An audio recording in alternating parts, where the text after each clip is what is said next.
नमस्ते दोस्तों, मैं पूजा सहाय आज आपके लिए 50 क्वेश्चन का सेट लेके आई हूँ, जो कि यह भाषा से संबंधित क्वेश्चन है हिंदी के, जो कि आपके जीआईसी एग्ज़ाम हो गया, TGT, PGT, lecturer, NET JRF, इन सब एग्ज़ामों के लिए बहुत ही हेल्पफुल है ये वीडियो।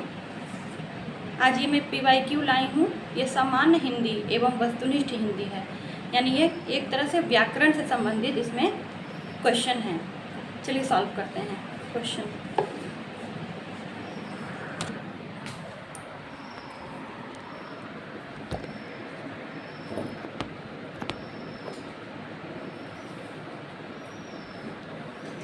चलिए सॉल्व करते हैं क्वेश्चन को। देखिए, इसमें सबसे पहला क्वेश्चन है कि विचारों और भावों की अभिव्यक्ति के लिए किसका प्रयोग किया जाता है।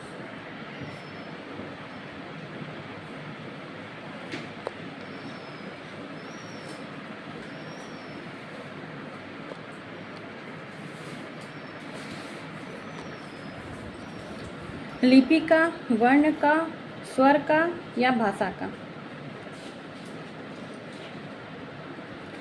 तो यहाँ पे राइट आंसर आपका हो जाएगा घ ऑप्शन, भाषा का। ठीक है। दूसरा क्वेश्चन है, देवभाषा किसे कहते हैं। देवभाषा किसे कहते हैं, हिंदी, मराठी या संस्कृत या पंजाबी। तो इसका राइट आंसर हो जाएगा आपका ग, संस्कृत। देवभाषा हम संस्कृत को कहते हैं। तीसरा क्वेश्चन है,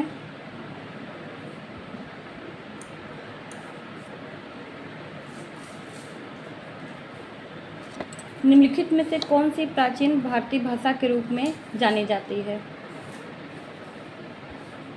संस्कृत, अरबी, फारसी या पाली।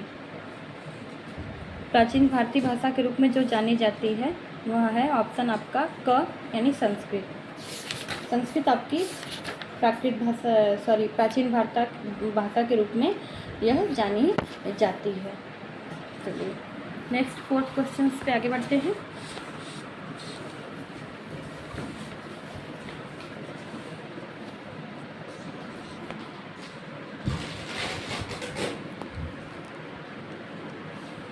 फोर्थ क्वेश्चन है, जो भाषा एक क्षेत्र विशेष में बोली जाती है उसे क्या कहते हैं। राजभाषा, बोली, राष्ट्रभाषा या कोई नहीं। जो भाषा एक क्षेत्र विशेष में बोली जाती है उसे क्या कहते हैं। तो इसका राइट आंसर आपका हो जाएगा ख, बोली।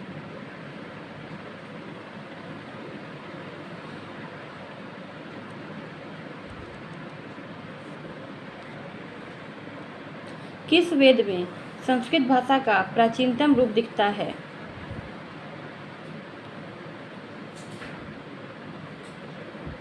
सामवेद, अथर्ववेद, ऋग्वेद, यजुर्वेद।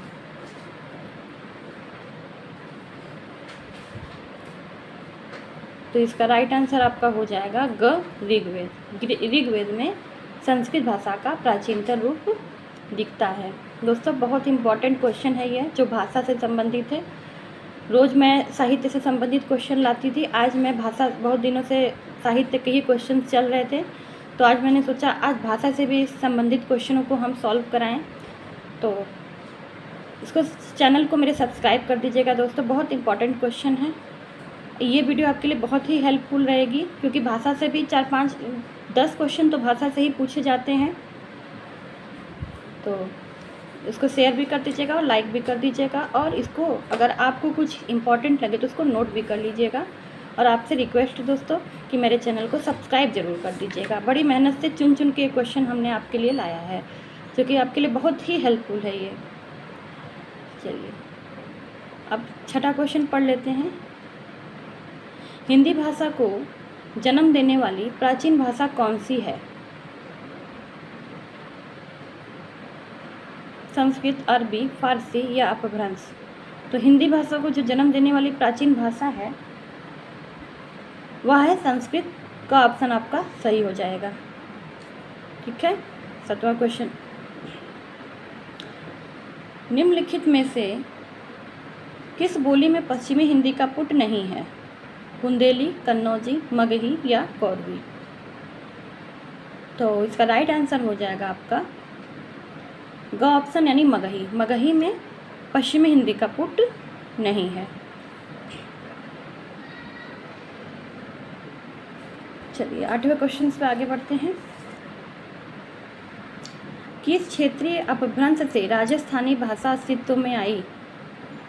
मागधी अपभ्रंश, शौरसेनी अपभ्रंश, महाराष्ट्रीय अपभ्रंश? तो इसका राइट आंसर आपका हो जाएगा ख। एक ऑप्शन और था ब्राचट अपभ्रंश। तो किस क्षेत्रीय अपभ्रंश से राजस्थानी भाषा अस्तित्व में आई है? तो वह है ख ऑप्शन आपका राइट आंसर हो जाएगा, शौरसेनी अपभ्रंश।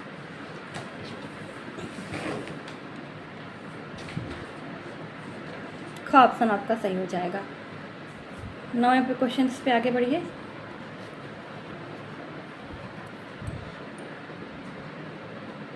किस धातु से भाषा शब्द की उत्पत्ति हुई है? भास, भाषा, भाष्य या भाष्य? किस धातु से भाषा की शब्द की उत्पत्ति हुई है? भास, भाषा, भाष्य, भाष्य? तो आपका यहाँ पे ऑप्शन क सही हो जाएगा, भास। भास धातु से भाषा शब्द की उत्पत्ति हुई है। चलिए 10वें क्वेश्चन पे आगे बढ़ते हैं। भाषा की मूल इकाई क्या है? ध्वनि, वाक्य, भाव या शब्द? भाषा की मूल इकाई क्या है?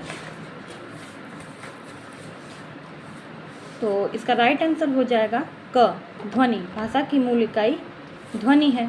10वां क्वेश्चन है ये। 11वें क्वेश्चन पे आगे बढ़िए।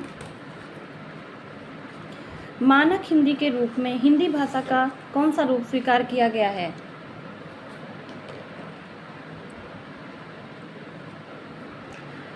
मानक हिंदी के रूप में हिंदी भाषा का कौन सा रूप स्वीकार किया गया है?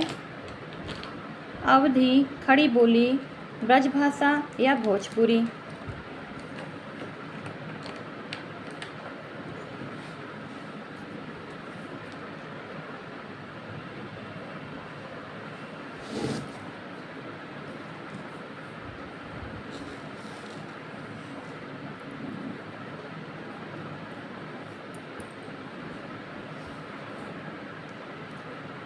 तो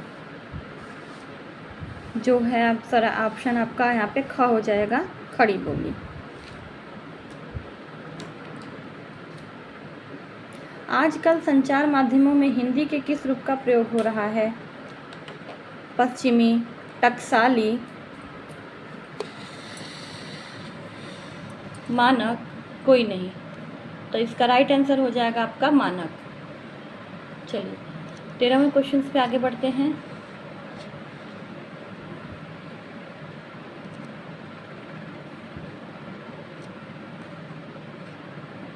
देवनागरी लिपि किस ओर से लिखी जाती है?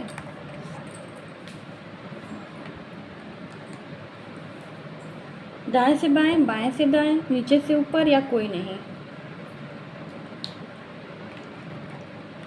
तो राइट आंसर आपका हो जाएगा ख। देवनागरी लिपि बाएं से दाएं की ओर लिखी जाती है। 14वें क्वेश्चन पे आगे बढ़िए। हिंदी भाषा का नामकरण किस नदी से जुड़ा हुआ है? गंगा, यमुना, सरस्वती या सिंधु? तो इसका राइट आंसर हो जाएगा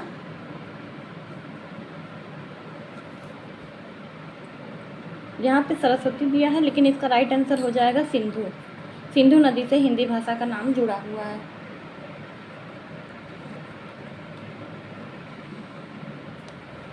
15वां, भास का शाब्दिक अर्थ क्या है? वाणी को व्यक्त करना, विचारों को व्यक्त लिपिबद्ध करना, भाषा को गढ़ना, लिखा पढ़ी करना। भास का शाब्दिक अर्थ क्या है?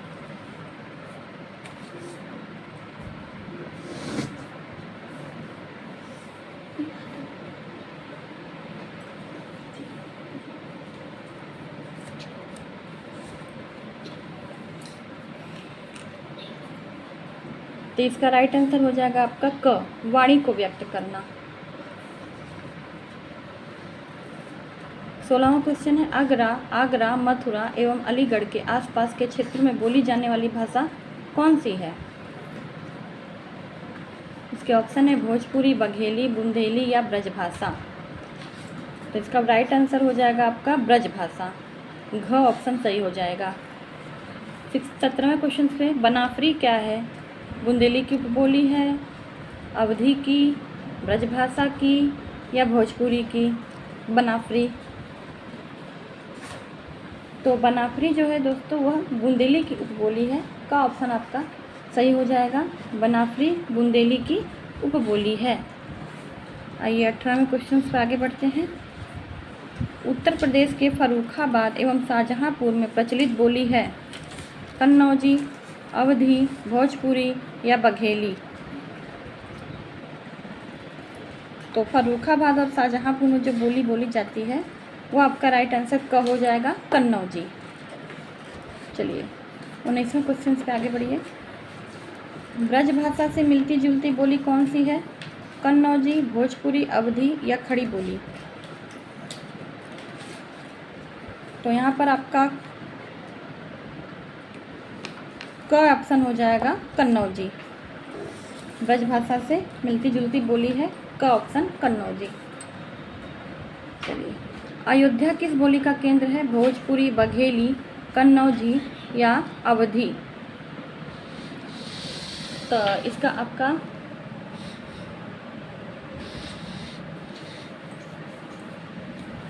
राइट आंसर हो जाएगा घ अवधी। ठीक है, चलिए उत्तर 21वां क्वेश्चन है दोस्तों। उत्तर प्रदेश के बलिया और आजमगढ़ जनपदों में प्रचलित बोली है बघेली, खड़ी बोली, भोजपुरी या कन्नौजी? तो आपका राइट आंसर हो जाएगा ग ऑप्शन भोजपुरी। 22वें क्वेश्चन से आगे बढ़िए।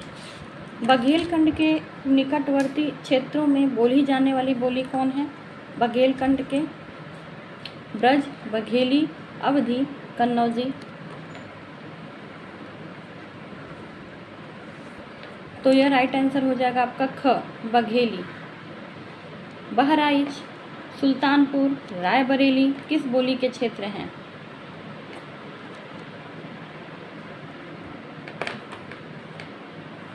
तो ये आपका आंसर हो जाएगा घ अवधी। ठीक है,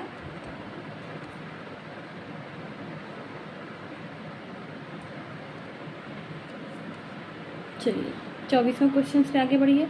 मगही किस उपभाषा की बोली है? राजस्थानी, पश्चिमी हिंदी, पूर्वी हिंदी, बिहारी हिंदी? तो जो मगही है वो आपकी बिहारी हिंदी के अंतर्गत आती है, यानी घ ऑप्शन आपका सही हो जाएगा। 25वां क्वेश्चन। पूर्वी हिंदी का विकास इनमें से किस अपभ्रंश में हुआ है? पूर्वी हिंदी का विकास इनमें से किस अपभ्रंश में हुआ है? ब्राचड़, अर्धमागधी, खस या मागधी? पूर्वी हिंदी का विकास तो यहाँ पे हो जाएगा आपका ख ऑप्शन सही हो जाएगा अर्धमागधी।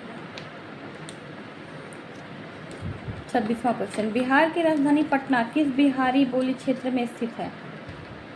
मैथिली, भोजपुरी, मगही, अंगिका? तो इसका राइट आंसर हो जाएगा आपका ग ऑप्शन मगही। चलिए आगे बढ़िए 27वें क्वेश्चन पे। भोजपुरी बोली की उत्पत्ति हुई है अर्धमागधी अपभ्रंश से, मागधी अपभ्रंश से, शौरसेनी अपभ्रंश से या ब्राचट अपभ्रंश से?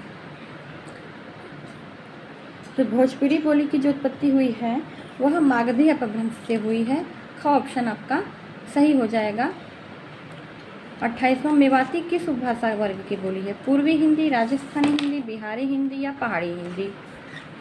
तो इसका राइट आंसर हो जाएगा आपका ख राजस्थानी हिंदी।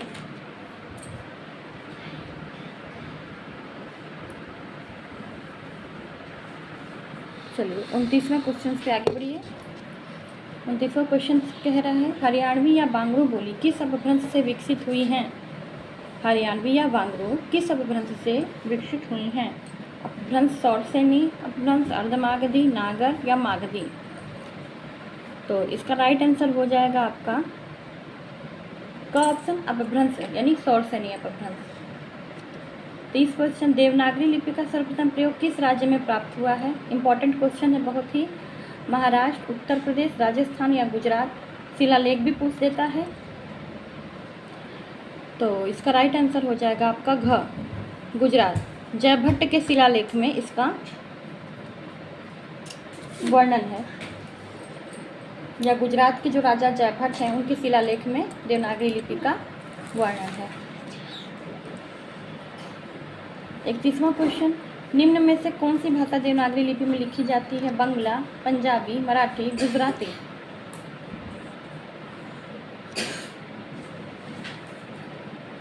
कौन सी भाषा देवनागरी लिपि में लिखी जाती है?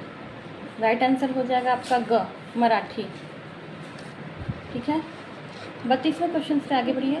संघ की राजभाषा हिंदी और लिपि देवनागरी होगी, यह संविधान के किस अनुच्छेद में वर्णित है? संघ 343 में, अनुच्छेद 344 में, या अनुच्छेद 345 में, या अनुच्छेद 346 में? तो इसका राइट आंसर हो जाएगा क, अनुच्छेद 343 में। ठीक है, कि संघ की राजभाषा हिंदी और लिपि देवनागरी होगी 343 अनुच्छेद में। 33वें क्वेश्चन पे आगे बढ़िए। संविधान के किस अनुच्छेद के अंतर्गत हिंदी को संघ की राजभाषा का दर्जा मिला? तो इसका भी राइट आंसर हो जाएगा क, आपका अनुच्छेद 343। चलिए आगे बढ़िए। 34वें क्वेश्चन पर, किस तिथि को हिंदी को राजभाषा बनाने का निर्णय लिया गया? 15 अगस्त 1947, 26 जनवरी 1950, 14 सितंबर 1949 या 14 सितंबर 1950? तो इसका राइट आंसर हो जाएगा ग, 14 सितंबर 1949। 35वें क्वेश्चन पे आगे बढ़िए। संविधान के अनुच्छेद 351 में किस विषय का वर्णन है? संघ की राजभाषा, उच्चतम न्यायालय की भाषा, पत्राचार की भाषा या हिंदी भाषा के विकास से संबंधित निर्देश? तो यहाँ पे जो आपका राइट आंसर हो जाएगा घ, 351 अनुच्छेद जो है वो हिंदी भाषा के विकास से संबंधित है। 351 हिंदी भाषा के विकास से संबंधित है। घ ऑप्शन आपका सही हो जाएगा। चलिए 6वें क्वेश्चन से आगे बढ़िए। 36वें क्वेश्चन पर सॉरी। देवनागरी लिपि का विकास माना जाता है देववाणी से, खरोष्ठी से, ब्राह्मी से, सिंधु लिपि से? तो इसका राइट आंसर हो जाएगा ग, ब्राह्मी से। चलिए 37वें क्वेश्चन पे आगे बढ़ते हैं। देवनागरी लिपि मूलतः क्या है? वर्णात्मक, अक्षरात्मक, चित्रात्मक या प्रतीकात्मक? तो इसका राइट आंसर हो जाएगा ख, अक्षरात्मक। उत्तर प्रदेश 38वां क्वेश्चन, उत्तर प्रदेश सरकार द्वारा 1947 में गठित देवनागरी लिपि सुधार समिति के अध्यक्ष कौन थे? धीरेन्द्र वर्मा, संपूर्णानंद, आचार्य नरेंद्र देव, इनमें से कोई नहीं? तो इसका राइट आंसर हो जाएगा ग, आचार्य नरेंद्र देव। किस विद्वान ने, 39वां क्वेश्चन है दोस्तों, किस विद्वान ने देवनागरी लिपि के स्थान पर रोमन लिपि स्वीकार करने का सुझाव दिया? महात्मा गांधी, काका कालेलकर, सुनीति कुमार चटर्जी या विनोबा भावे? तो इसका राइट आंसर हो जाएगा आपका ग, सुनीति कुमार चटर्जी। 40वां क्वेश्चन है, पंजाबी की लिपि क्या है? देवनागरी, गुरमुखी, फारसी, रोमन? तो जो पंजाबी की जो लिपि है वह है गुरमुखी लिपि, यानी ख ऑप्शन आपका सही हो जाएगा।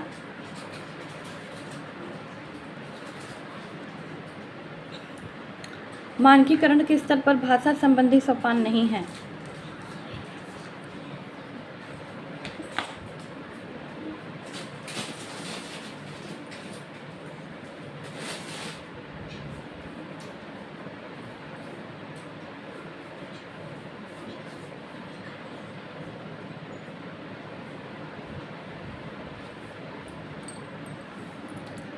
मानकीकरण के स्तर पर भाषा संबंधी सोपान नहीं है। बोली भाषा, मानक भाषा या सहजता?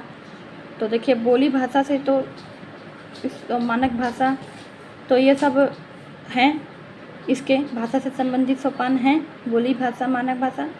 सहजता नहीं है, तो यहाँ पे घ ऑप्शन आपका सही हो जाएगा। चलिए 42वां, 1955 ईस्वी में गठित प्रथम राजभाषा आयोग के अध्यक्ष कौन थे? डी.जी. खेर, नितिन कुमार चटर्जी, जी.बी. पंत या सुब्बो राय? जिसका राइट आंसर हो जाएगा बी.जी. खेर का ऑप्शन। चलिए 43वें क्वेश्चन पर, भारतीय संविधान की 8वीं अनुसूची में शामिल भाषाओं की संख्या क्या है? क है 14, ख है 15, 18वां या फिर 22वां। भारतीय संविधान की 8वीं अनुसूची में, तो 8वीं अनुसूची में जो शामिल भाषाओं की संख्या है वह 22 है। ऑप्शन घ आपका सही हो जाएगा। हिंदी किस भाषा परिवार की है? हिंदी किस भाषा परिवार की है? 44वां का क्वेश्चन है। इसका ऑप्शन है भारोपी, द्रविड़, आस्ट्रिक, चीनी, तिब्बती। तो जो हिंदी है वो भारोपी परिवार की भाषा, यानी का ऑप्शन आपका सही हो जाएगा। 45वां क्वेश्चन, हिंदी भाषा का जन्म हुआ है अपभ्रंश से, लौकिक संस्कृत से, पाली से या वैदिक संस्कृत से? हिंदी भाषा का जो जन्म हुआ है उसका राइट आंसर हो जाएगा आपका क, अपभ्रंश से। ठीक है। 46वां क्वेश्चन, निम्नलिखित में से कौन सी बोली अथवा भाषा हिंदी के अंतर्गत नहीं आती है? कन्नौजी, बांगरू, तेलुगु, अवधी। तो यहाँ पे आप राइट आंसर हो जाएगा आपका घ, तेलुगु। ठीक है। हिंदी की विशिष्ट 47वां क्वेश्चन है दोस्तों, थोड़ा जल्दी हम इसको आगे बढ़ा रहे हैं वीडियो। हिंदी की विशिष्ट बोली ब्रजभाषा किस रूप में सबसे अधिक प्रसिद्ध है? राजभाषा, तकनीकी भाषा, राष्ट्रभाषा या काव्य भाषा? जो कि ब्रजभाषा जो है वो किस रूप में सबसे अधिक प्रसिद्ध है? तो यहाँ पे आपका ऑप्शन हो जाएगा घ, काव्य भाषा, क्योंकि अधिकतर काव्य जो भी हैं सब ब्रजभाषा में ही हैं। भारतवर्ष में 48वां क्वेश्चन है दोस्तों, भारतवर्ष में हिंदी को आप किस वर्ग में रखेंगे? राजभाषा में, राष्ट्रभाषा में, विभाषा में या तकनीकी भाषा में? तो इसका राइट आंसर हो जाएगा 48वें का क, राजभाषा। ठीक है। ढूंढाड़ी बोली है पश्चिमी राजस्थान की, पूर्वी राजस्थान की, दक्षिणी राजस्थान की या उत्तरी राजस्थान की? ढूंढाड़ी बोली है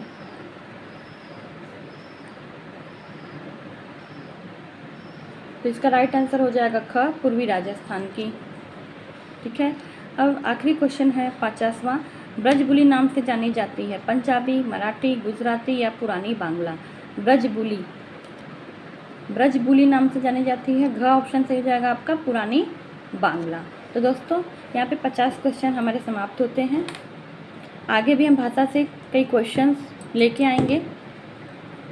तब तक के लिए हम वीडियो यहीं पर समाप्त करते हैं और आपसे एक रिक्वेस्ट है कि मेरे चैनल को सब्सक्राइब और लाइक कर दीजिएगा। नमस्ते।